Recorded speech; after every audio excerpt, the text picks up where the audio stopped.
The following program presents theories about an historical event that is shrouded in mystery.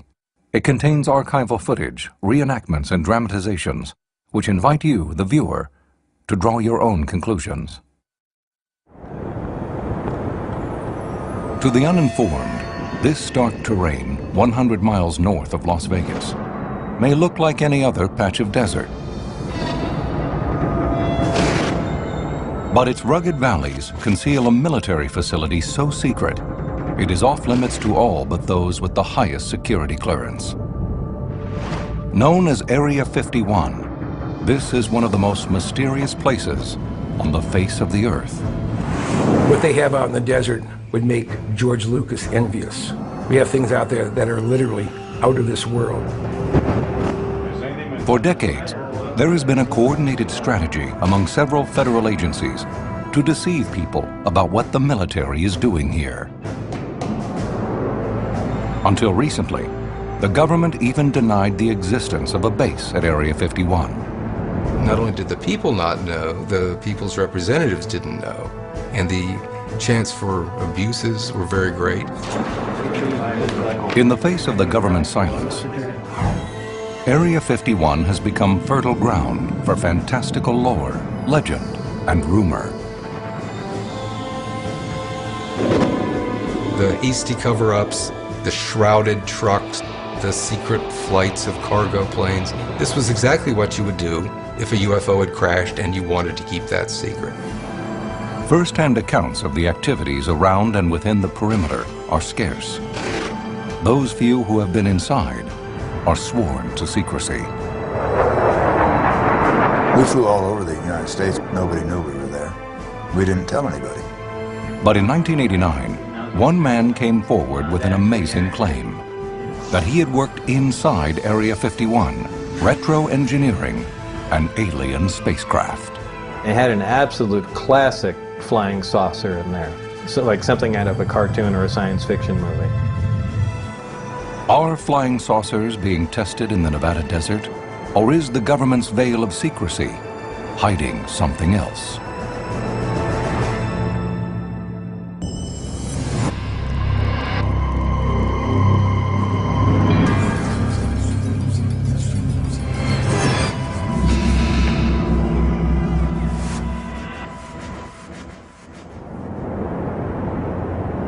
In southern Nevada, there is a 575 square mile expanse of heavily guarded land and restricted airspace that pilots call Dreamland. But most people refer to it as Area 51, the designation it received from the Atomic Energy Commission in 1958. 42-year-old German-born Jörg Arnu maintains a website dedicated to exploring this mysterious region and makes regular scouting trips to its closely guarded perimeter. This is the famous border of Area 51 right here. We see the warning signs on both sides of the road here. Up on the hill behind me, there's a security vehicle with 2 security guards with binoculars and probably all kinds of other equipment watching us right now.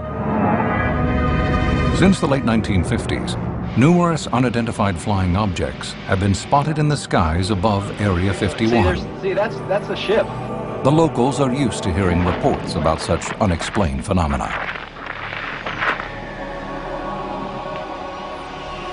We saw a craft in the sky and we stopped our vehicle and watched it do maneuvers.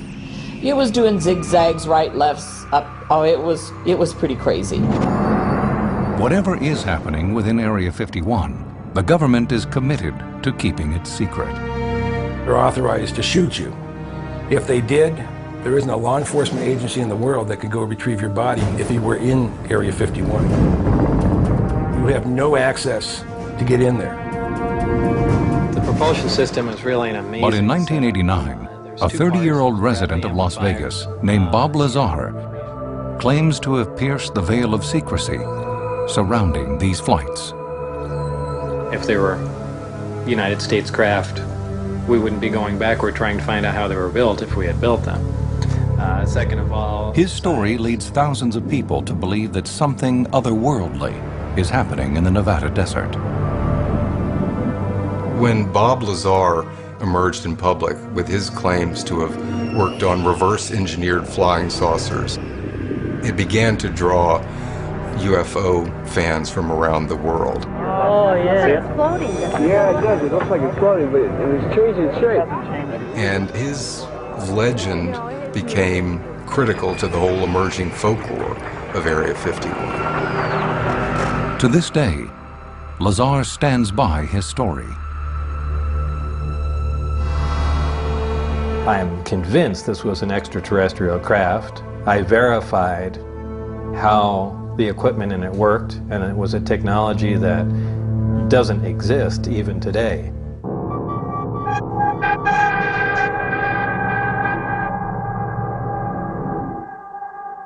Spring 1989. Bob Lazar meets with George Knapp, a reporter for Las Vegas TV station KLAS. Lazar claims to have secrets he can no longer hold. This was really taking a toll on me. I mean, I was exhausted. He tells Knapp that he was hired by the federal government to work on an alien spacecraft at Area 51. Great. Probably would have gone to about 60. And he insists that the authorities will do anything to stop him from revealing what he knows. There was a guy in the car with a gun. He shot at me and went off, and I just thought it was some government guy trying to wipe me out. Lazar tells the reporter he wants to protect himself from reprisals by going public with his amazing story. Nevertheless, he appears in silhouette to conceal his identity. So what you're saying is that we can produce... The first interview was really just to state what had happened, what was going on, and in case I suddenly disappeared, all it would do was prove that what I was saying was true. A very short amount of time, and I guarantee you, gentlemen, that... Lazar's story begins in 1988, when, he says, his background in physics and electronics lands him a job interview with top government contractor Edgerton, Gurmishausen and Greer, or EG&G.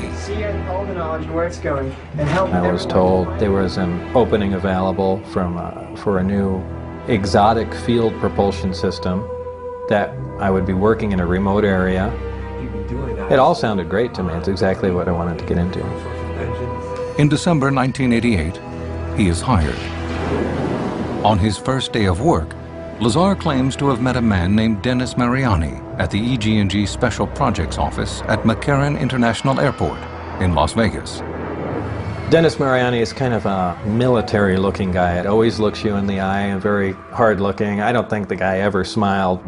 Mariani escorts Lazar aboard a private plane that flies them 100 miles north to an isolated military base in the Nevada desert, Area 51. Immediately after landing, Mariani subjects Lazar to a rigorous security briefing and has him sign a secrecy agreement. You basically signed away a lot of your rights. I believe it was called the 10-10 agreement. It was a $10,000 fine, 10-year prison sentence, for divulging any of the information presented to you.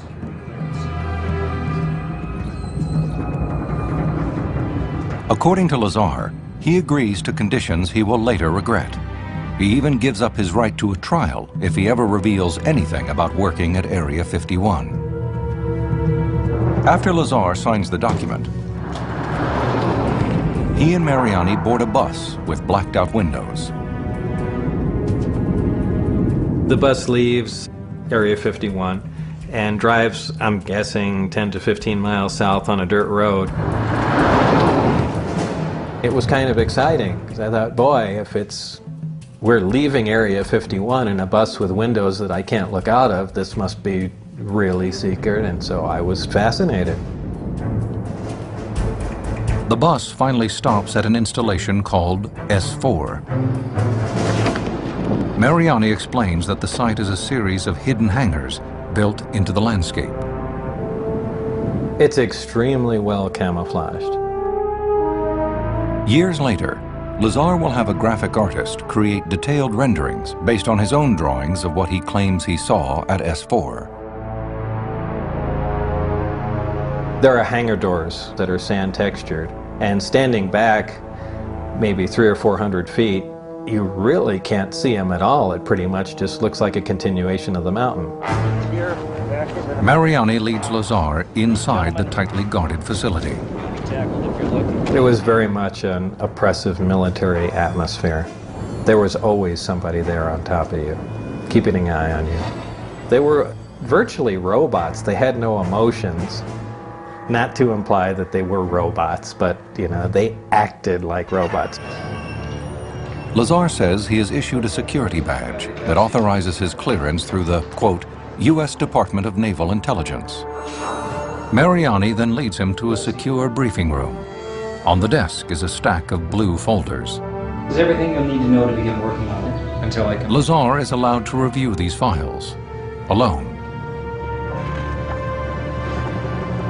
Looking through some of the information, it gave direct references to a flying saucer, to an extraterrestrial vehicle. I pretty much discounted that and just kept going on. And I thought, well, boy, this must be part of some security measure.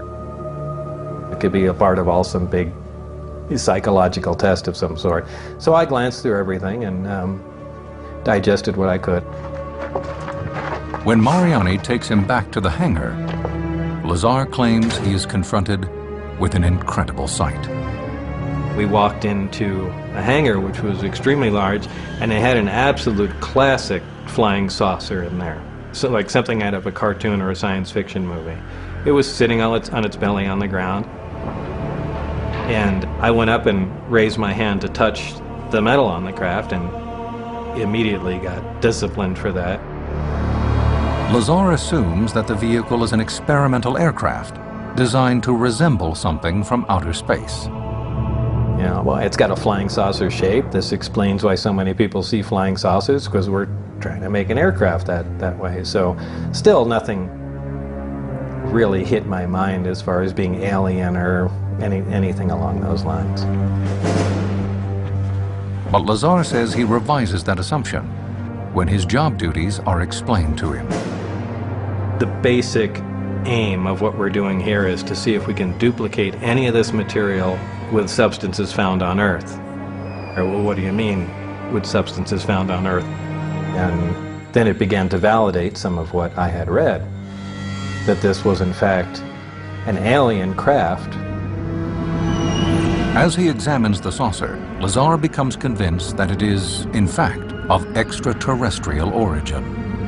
It was obviously made for something smaller. Ideally about half the height of a human would have no problem walking around in there. Everything is a rounded, curved radius to it. It looks like the entire thing was an injection mold, like made out of plastic or wax.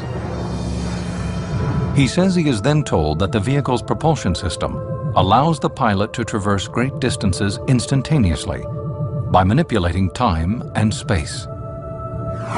If you have a machine that can create gravity, that makes force fields a reality, that makes time travel possible, all the stuff you read about in science fiction becomes possible if you can manipulate gravity. Lazar is overwhelmed by the possibilities. Until now, he had considered the whole idea of flying saucers to be a fantasy. It actually left me pretty much confused and led to a lot of sleepless nights for a long time. Everything you didn't believe is true.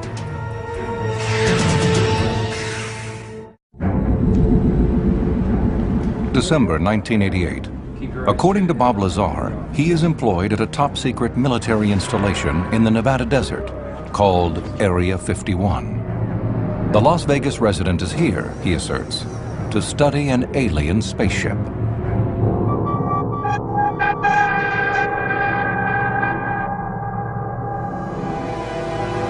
Lazar claims there are at least 9 such craft concealed within Area 51. They were all in hangars and some were not completely assembled, but the sport model, the sleek one, the one that I was allowed in at that one time, was the only one I ever had physical contact with. Lazar's main responsibility is to determine what had powered the vehicle. This was such an advanced machine that we were looking at, from the fuel to the way it was handled to the energy that it puts out. It was completely alien in every way. He nicknames one ship the Sport Model and claims it makes several low-altitude test flights in early 1989. Lazar says his supervisor, Dennis Mariani, invites him to observe one of them. The craft lifted off the ground silently with a slight glow on the bottom, which I assumed was a corona discharge, kind of like a St. Elmo's fire from high voltage. Made just a little hissing sound, lifted off the ground and moved over to the left and to the right and sat down. And to me, that was absolutely impressive. Throughout his time at Area 51, Lazar claims, his employers keep him working irregular hours. I only went out when I was called out there. I could get a call at 9 o'clock at night. Actually, I got a call once at 11:30 at night, and they stated, we would like you down at McCarran Airport by 12:15. How do you tell your wife, you know, you're in bed, you get a call, okay, I gotta go. Well, what is it? Oh, it's my job. I don't know if I'm gonna be coming back until tomorrow.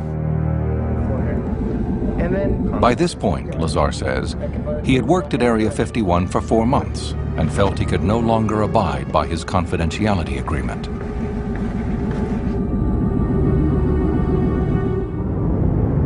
At sundown on Wednesday, March 22nd, 1989, Lazar, his wife, and 3 friends drive to the edge of Area 51 to watch the test flight of a saucer. The craft was typically only tested on a Wednesday night because it was the middle of the week, because there was very little travel on the adjacent highways to the test site. Around 8 p.m., the group notices a bright light rising behind a mountain pass in the distance. It came towards us very fast and made abrupt 90-degree turns. sure, okay. Yeah, we're fine. And the higher energy level the craft is at, the more it glows. Oh my God. Lazar's friends are awestruck by the object's erratic maneuvers. Nothing can make a 90-degree turn moving at hundreds of miles an hour. And that's what left an impression in everyone's mind. According to Lazar, the alien ship hovers for a few more moments before it disappears behind the mountains. The following Wednesday night, Lazar and his group return to the same spot in the desert. Since we got away with it the first time, we wanted to go back and now actually get pictures of the craft. But, you know, it's like filming a star at night. It's just a blob of light moving around.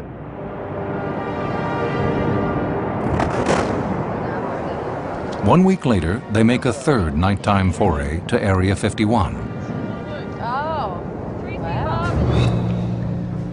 This time, however, they've pushed their luck too far. The security guys had found us, and it's pitch black out there, and they turned the lights on, and there's just an army of people out there.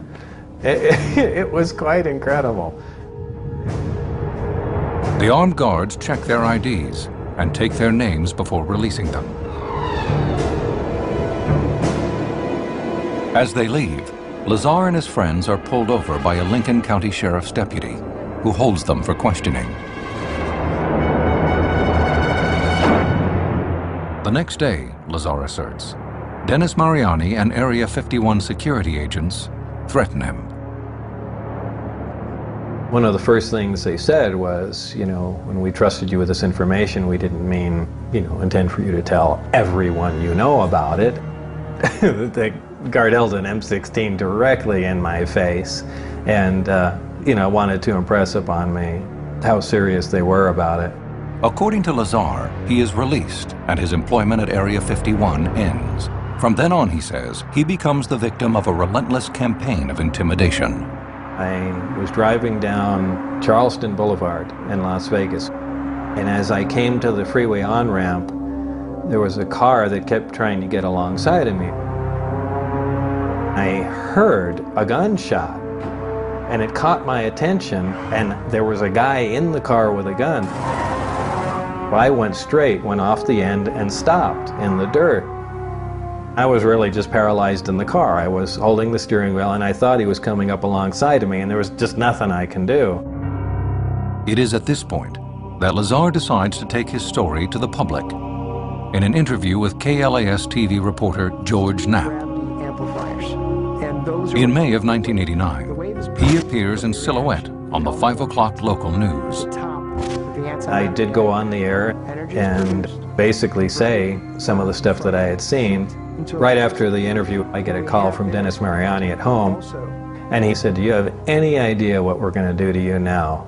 And I said, "No, what?" And he hung up the phone. Yes. 6 months later, Lazar agrees to another interview with KLAS-TV. This time, he reveals his identity on the air. Afterwards, he appears on numerous other television and radio shows, and even creates a video about his experiences. I had at least partial views of the 9 different discs out at S4. I went into much greater detail. Years ago, I thought I'd never hear myself say this, but that vehicle explained what was going on, who I worked with, where the things were. You know, just pretty much got it all on the record. They led me to believe it was a field. The TV reports that he did brought a lot of attention to the area and to him. In secret that we were working. They were picked up nationally by other media, and they helped establish the whole mythology of Area 51 in the national consciousness.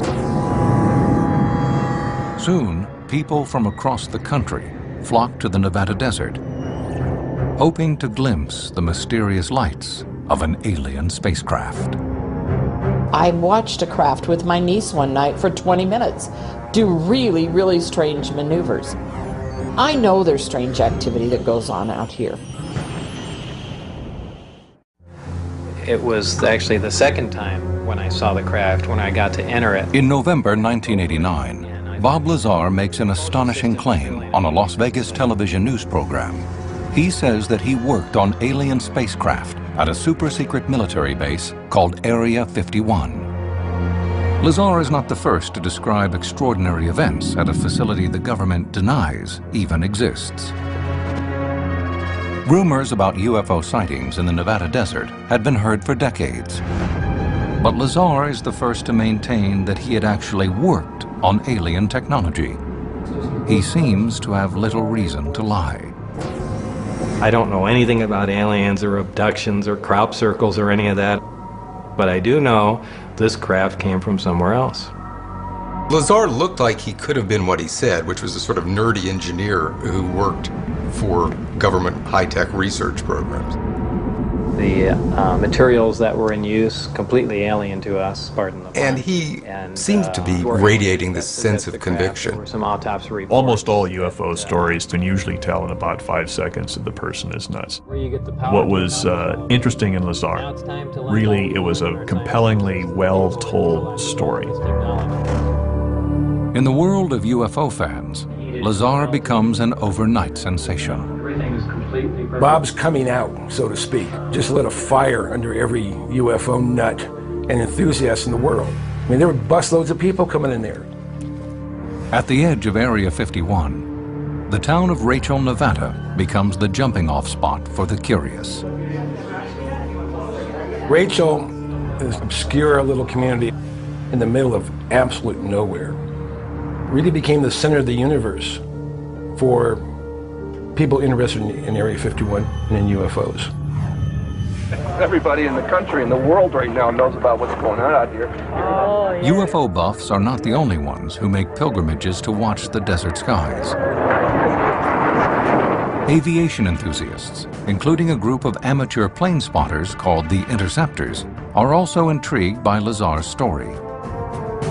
Jim Goodall is a senior member of the Interceptors, and since 1987, a regular skywatcher at Area 51. My obsession has been classified aircraft programs. It's that first glimpse of something you've never seen, or the public has never seen. That's what's exciting about going out here in the desert. And you want to be the first person to get a high-quality image. While some attribute the mysterious lights in the sky to extraterrestrial visitors, A bright object is being spotted right there. the Interceptors maintain that Area 51 is really a top-secret testing facility for U.S. military aircraft. They point to hard facts and photographic evidence to make their case. This particular disc appeared to be in excellent condition Even so, some of them, including Goodall, find Bob Lazar's story credible. I'm a technology person. I'm a hardware person. I'm not a UFO nut. I believe Bob Lazar because Bob Lazar, told a believable story and has never altered it. Goodall is persuaded in part by what appears to be solid evidence that Lazar did work for the military, a yearly earnings statement from 1988 to 1989. According to Lazar, his W-2 tax form was issued by the, quote, Department of Naval Intelligence.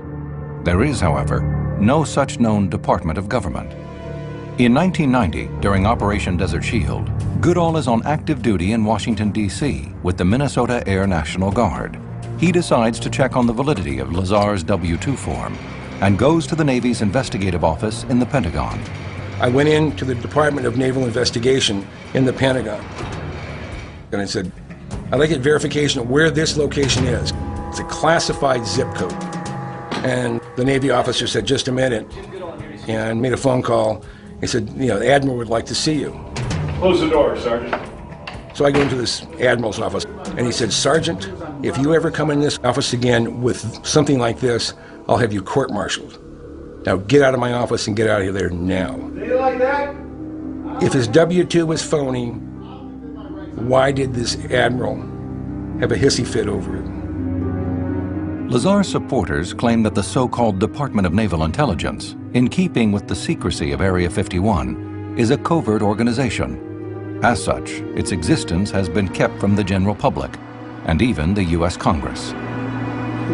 But despite the support of people like Jim Goodall, critics believe that Bob Lazar is perpetrating a hoax.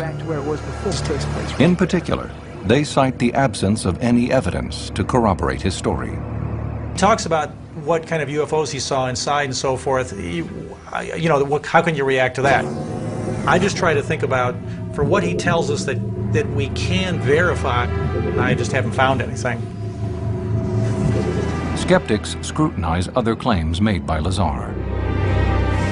He worked there for less than 40 hours, and this is according to his own statements. In this one work week, he found the fuel that propels these aircraft or these flying saucers. Now that's a pretty amazing discovery for your first work week. Stanton Friedman, a physicist educated at the University of Chicago, checks into Lazar's educational background. He supposedly had a master's in physics from MIT and another one in electronics from Caltech. Okay, I check MIT, they never heard of him. I checked Caltech, they never heard of him. I checked his high school. Turned out he graduated in the bottom third of his high school class. Moreover, government contractor EG&G, with whom Lazar claims to have interviewed for the Area 51 job, says it has no record of Bob Lazar at all. So, right away you have a problem with a guy who has a background that doesn't match up to what he claims and can't demonstrate that he worked where he says he worked. So, while you may not reject his claims out of hand, you've got to look at them with more suspicion. The electrical energy is transmitted essentially without wires, and He's a clever guy, he sounds very good, he comes across very well. People want to believe him. He's a con man. Yes, I was... While some dismiss Bob Lazar as a fraud, others believe there is a more sinister motive to his behavior. That he is an agent of the government, tasked with perpetuating disinformation about Area 51. One had to question whether Lazar was sure who he was. Perhaps he was serving as a disinformation agent unwillingly. There were those who believed that he had been in some way brainwashed or even drugged. But for Lazar's supporters, the U.S. government's silence speaks volumes. If he hadn't been involved with these people, they could just say, hey, he's a phony. That ended Bob Lazar's career as a spokesperson for UFOs and reverse engineering and propulsion systems. No one ever did that. Some conspiracy buffs believe that the U.S. government actually encouraged Lazar's story and the myth of UFO sightings. It's an attempt, they say, to distract the public from what was really happening inside Area 51. There seemed to be a good strength to the theory that they were generating a lot of noise to disguise the real signal, which was experiments with advanced aircraft, and that Lazar was the most intense piece of noise they were delivering. Generally referred to as a flying saucer. In the early 1990s, after Bob Lazar goes public with his sensational claim that there are alien spacecraft inside Area 51, the isolated high-security base becomes a magnet for tourists. There were bus tours going out there, so that pretty much did it. That put it on the map. Security is intensified to keep the curious out. But some say that the government actually uses Lazar's story to its advantage. In that case, if somebody actually saw a test flight and saw something that they weren't supposed to see and they talk about it, they are just dealt with by the public as another UFO nut who has seen a UFO flying. Even though eyewitness reports and photographs of Area 51 are widely circulated on the internet, government officials continue to deny that the base even exists. It'd be like going out and having a Goodyear blimp out in the parking lot and someone tell you, there's no blimp out there. You know darn well there's one. Until someone official says, yes, this is Area 51, it doesn't exist. And that's our government. In 1995, the installation's borders are greatly expanded, effectively prohibiting outsiders from even seeing the base. Any sign that says that we will shoot you if you trespass into here, well, why is that? What's the reason for it? I'm an American taxpayer. That's my stuff they're flying out there. I help pay for it. It's we the people, it's not us the government. That's been my philosophy from the very beginning. They're flying it over public land. I have every right to photograph and see it. You can't blame the government for wanting to conceal what's going on there, but you can't blame the public for wondering what's going on there. There are some who say they know exactly what's been happening at Area 51. Men who worked there and can prove it. They saw much that the government didn't want the public to know about, but none of it, they say, was from outer space.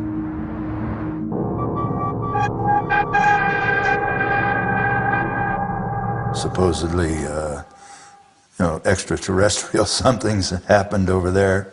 I know nothing about that, I just read about it. Certainly didn't have any of that there when I was there. I was all over that base. Frank Murray flew the top-secret A-12 spy plane at Area 51. He says the base played a vital role in U.S. military research and development during the Cold War. The base really got started in about '54 when Lockheed needed a place to test and develop the U-2 airplane, the first spy plane. In the early 1960s, the A-12 was developed to replace the U-2. The CIA commissioned this supersonic reconnaissance jet, capable of reaching speeds in excess of Mach 3 and cruising at altitudes over 90,000 feet. Frank Murray and others tested the A-12 at Area 51. We flew all over the United States with the airplane. Nobody knew we were there. We didn't tell anybody. There was no need to. Murray and former radar operator T.D. Barnes can talk about their experiences now because the top-secret projects were declassified in the 1990s. Barnes does acknowledge that he had limited access to the base. There was something going on that we did not have a need to know. They'd herd everybody on the base into the mess hall and pulled the blackout curtains. And they'd have guards on them, and we'd stay in there 2 or 3 hours, or whatever the time period was required for whatever they were doing outdoors to wrap up.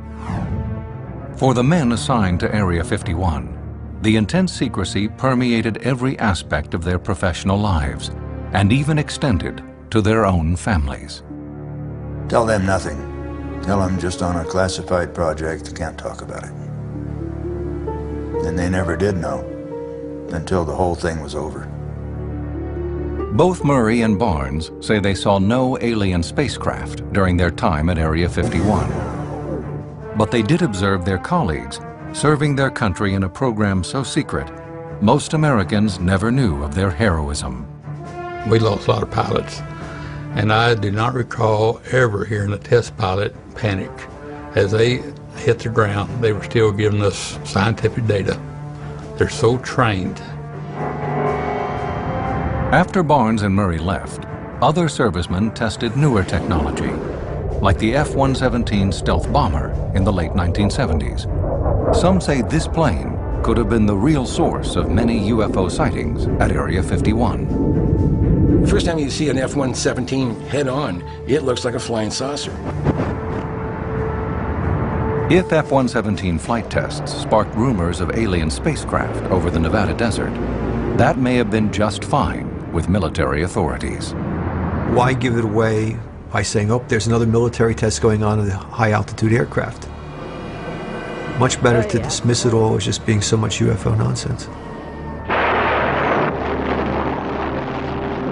What military scientists have been developing at Area 51 in the years since the F-117 is anyone's guess.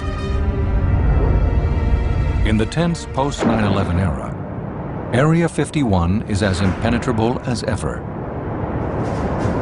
But it is evident that the base is still very active. Gotta be. The runway is now 25,000 feet long, and it's 2 or 3 times bigger than when I was there. For all I know, they're building systems to prevent an invasion of alien beings. You don't know.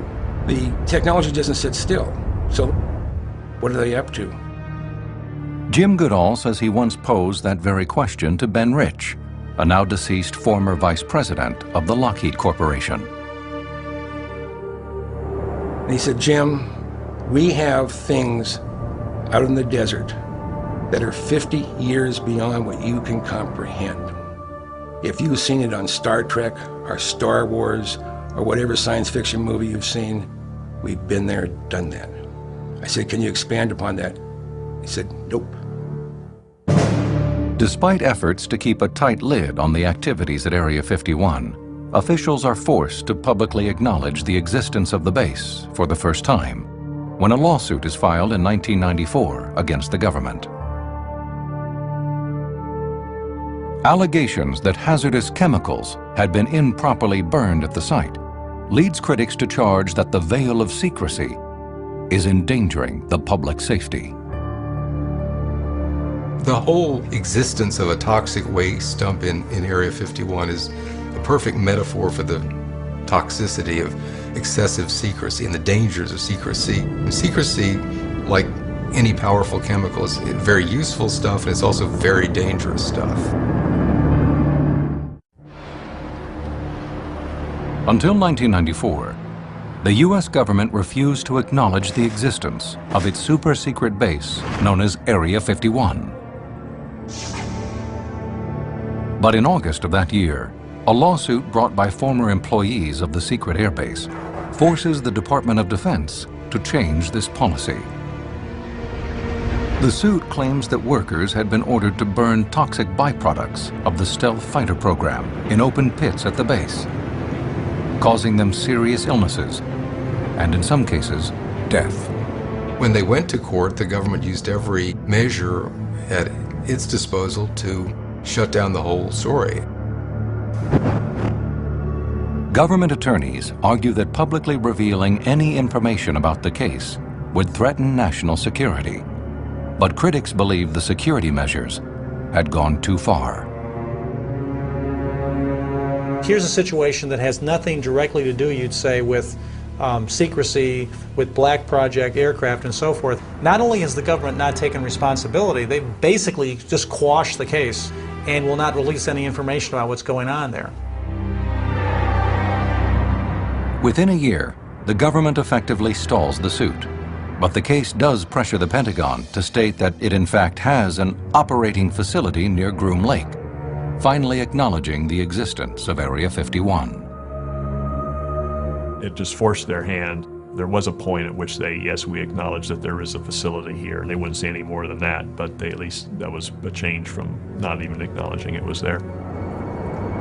Those pressing to learn the truth about Area 51 begin to ask more questions. Among them, How did the government manage to pay for a non-existent base for nearly 4 decades? The answer? The so-called black budget. The black budget is what's used to fund things like Area 51 or Dreamland because you don't want to reveal the specific details of what is being done. If you spent $1 billion or a couple $1 billion on a program and it failed, if it was a white program, you'd have people jumping all over you. If it's a black program, no one knows. People saw Area 51 as a symbol of the abuses of some of our military decision making. And there was a lot of concern that, again, secrecy had become excessive, that not only did the people not know, the people's representatives didn't know. And the chance for abuses were very great.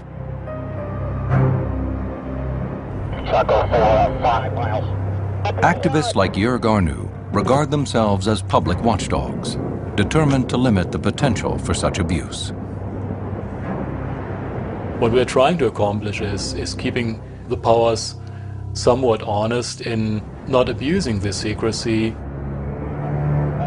Arnu claims that his quest to keep the government honest has led to a series of confrontations. In February of 2003, Arnu reported on his website that the government was using illegal tracking sensors on public land around the military base.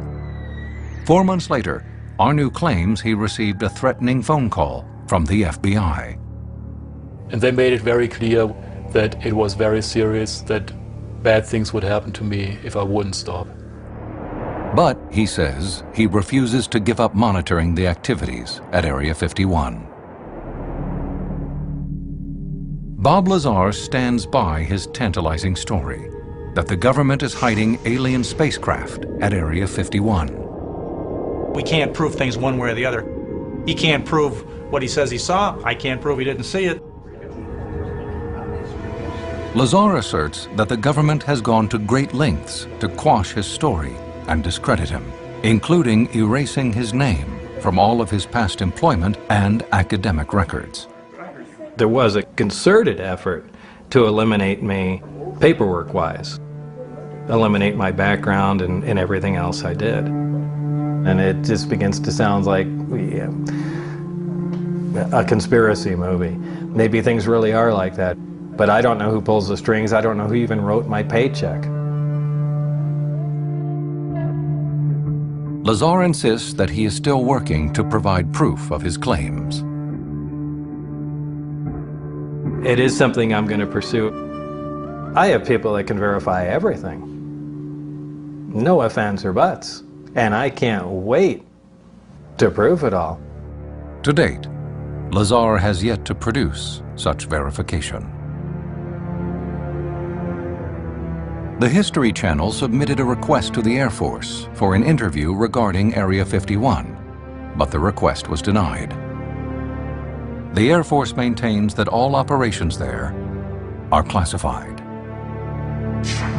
Every year since the 1994 lawsuit, the President of the United States has renewed Area 51's top secret status, making it inevitable that the criticism and speculation will continue.